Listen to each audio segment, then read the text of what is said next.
Oi, hoje eu estava fazendo uma reflexão. Tá vendo essas olheiras aqui? Eu estava pensando assim que ser mãe, ser profissional, dona de casa, tudo isso cansa demais.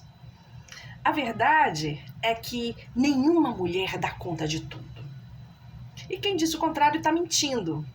Ou então tem uma babá, um terapeuta, uma secretária doméstica em tempo integral, ou às vezes até uma máquina do tempo, para fazer o dia render mais, ter mais do que 24 horas, ou a gente ter a habilidade de dormir quase nada. Impossível, né?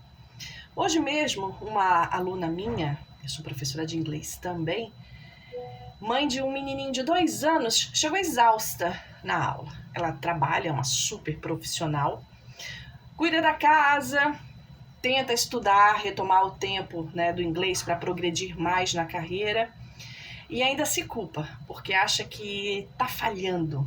Em alguma coisa ela sente que está falhando, não consegue se dedicar ou focar completamente no trabalho, não consegue se dedicar ou focar totalmente no filhinho. Esse é o retrato, né, de tantas mulheres que eu conheço. Venderam pra gente um modelo de mulher perfeita, né? Linda, produtiva, mãe exemplar, uma dona de casa assim impecável. Só esqueceram de dizer que isso é desumano. E a conta não fecha. E não é falta de amor, não é falta de tentar, de se esforçar, né? É por isso que eu entendo que muita gente hoje escolhe não ter filhos, porque sabe o peso que recai, especialmente sobre as mulheres. E eu acho que a decisão de ser mãe ou não precisa ser respeitada. É uma coisa muito particular, muito pessoal. E quem decide ser precisa de suporte real, né?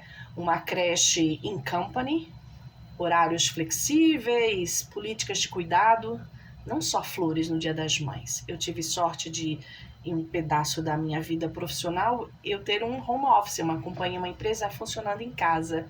Mas isso funciona até um certo ponto, né? Mas e depois? Fica difícil conciliar, digo a você. E nem todo mundo quer colocar seus filhos, né, num hotelzinho, numa creche.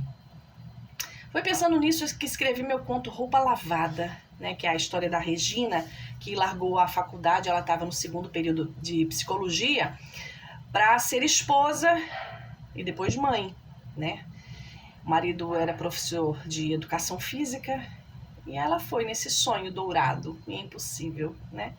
Até perceber que no meio das roupas limpas, né, ela mesma foi se apagando. A água sanitária tem esse dom, não sei porquê. Não apaga só, né, as sujeiras, apaga também um pouco do que a gente é, da nossa essência. Esse conto é o preço, eu falo assim, sobre o preço do silêncio autoimposto. A gente silencia a nossa voz, a nossa vontade. E depois o despertar da mulher, quando ela redescobre que dentro dela ainda há uma chama queimando. E é uma chama essencial, minha amiga, meu amigo. A própria voz, a própria vontade. Isso não deve ser silenciado nunca. A revolução feminina não é sobre dar conta de tudo, isso é impossível. A gente precisaria ser um androide, uma máquina, não um ser humano, né? É sobre ninguém mais precisar escolher entre ser mulher e ser inteira. É sobre escolhas, a gente ter, né, o direito de escolher o que quer que seja. E o direito de escolher, de viver isso e ninguém ter nada a dizer. Se for dizer, que ajude, que venha ajudar.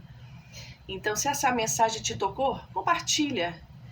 Eu acho que o mundo precisa ouvir mais histórias sobre mulheres reais, não essas coisas de fantasia que a gente vê aí nas redes sociais. Essas vidas perfeitas e reais que não existem, minha gente. Menos contos de fadas sobre o lar perfeito. E digo a você uma coisa: ninguém tem total razão sobre nada. A experiência é muito particular, muito própria. Alguém teria que calçar os seus sapatos para saber exatamente onde o seu calo aperta. Então, minha amiga, estou contigo, sei como é isso, já passei por isso. Esse é o peso invisível que as mulheres carregam. Até uma próxima.